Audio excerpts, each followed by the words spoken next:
First Shanmugam Trincomalee கண்டி அந்த area முதல் நாள் அதுல ஓரளவு நாங்க சமாளிச்சோம்.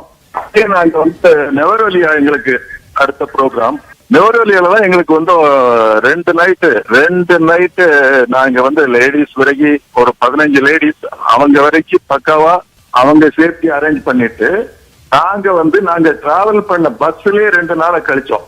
எங்களுக்கு அங்க கிடைச்ச ஃபுட் எல்லாம் வந்து அந்த சின்ன டவுன்ல பிஸ்கட் பழம் அத மாதிரி ஏதாவது டீ அந்த மாதிரி ஒரு 2 நாள் சமாளிச்சோம்.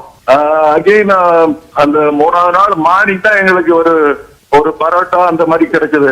சண்முக சுந்தரம், நீங்க இலங்கைக்கு சுற்றுலா போயிருந்தீங்களா? எப்போ போயிருந்தீங்க? இந்த புயலினுடைய தாக்கம் அங்க இருக்கும், இலங்கையில ஒரு புயல் வரப்போகுது, இது மாதிரியான தகவல்கள் உங்களுக்கு முன்னாடி எதுவும் சொல்லியிருந்தாங்களா? அதாவது பெரிய அளவுல ஒண்ணும் தெரியல. இவ்வளவு அதாவது இங்க ஸ்ரீலங்காவில ஜனங்கள் சொல்றதே 35 வருஷத்துக்கு அப்புறம் இத மாதிரி நடந்திருக்குது. ஆக்சுவலி இந்த பீரியட் தான் எங்களுக்கு வந்து டூரிஸ்ட் வரக்கூடிய பீரியடு. ஆனா இத மாதிரி நடந்தது இல்ல, 35 வருஷத்துக்கு அப்புறம் இத மாதிரி நடந்திருக்குது அப்படின்னு இந்த லோக்கல் பீப்புள் சொல்றாங்க. தமிழ் பீப்புள் இருக்காங்க, அவங்களும் சொல்லியிருக்காங்க.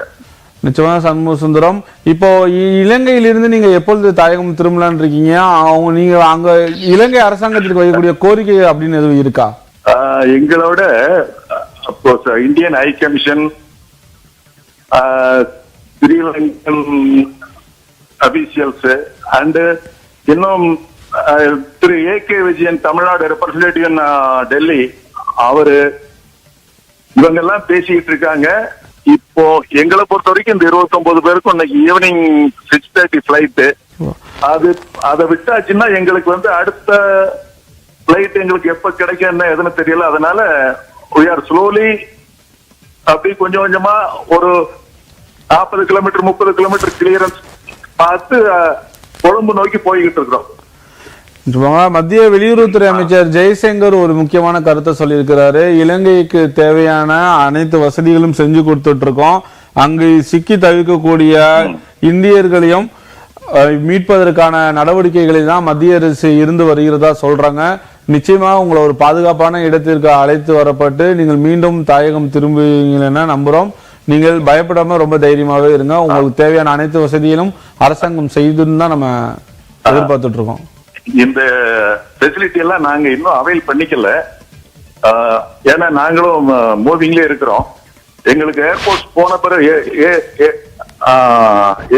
போன பிறகு எங்களுக்கு இந்த ஃபெசிலிட்டி கிடைக்குமான்னு தெரியல. நிச்சயமா பொறுத்திருந்து பார்ப்போம். சண்முக சுந்தரம், உங்களுடைய கூடுதல் தகவலுக்கு மிக்க நன்றி.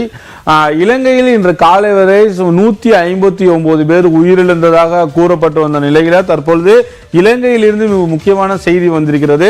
அதாவது இந்த டிட்டா புயலின் காரணமாக 193 பேர் உயிரிழந்திருக்கிறதாகவும் லட்சக்கணக்கான மக்கள் பாதிப்படைந்துள்ளதாகவும் இவர்களை மீட்பதற்கும் காணாமல் போனவர்களை தேடும் பணியில் இலங்கை ராணுவமும் பல்வேறு கட்ட அதிகாரிகளும் ஈடுபட்டு வருவதாக இலங்கை அரசாங்கம் தற்பொழுது மிக முக்கியமான தகவலை கொடுத்து வருகின்றது. டிட்டா புயலின் தாக்கம் இலங்கை மற்றும் இந்தியாவின் குறிப்பிட்டு சொல்ல வேண்டுமேயானால் தமிழகம் மற்றும் பாண்டிச்சேரியில் இது மிக முக்கியமாக சொல்ல வேண்டுமேயானால் டெல்டா பகுதி மக்கள் தான் பல்வேறு பிரச்சனைகளை சந்தித்து வருகின்றனர். இந்த பிரச்சனையில் சந்தித்த பல்வேறு பகுதியை சார்ந்தவர்களுக்கு அவர்களின் கோரிக்கைகளை மத்திய மாநில அரசுகள் நிறைவேற்றுவார்கள் என நாம் பொறுத்திருந்துதான் பார்க்க வேண்டும். புயல் தொடர்பான மிக முக்கியமான விஷயங்களை எங்களுடன் புதிய தலைமுறை டிஜிட்டலுடன் தொடர்ந்து இணைந்திருங்கள்.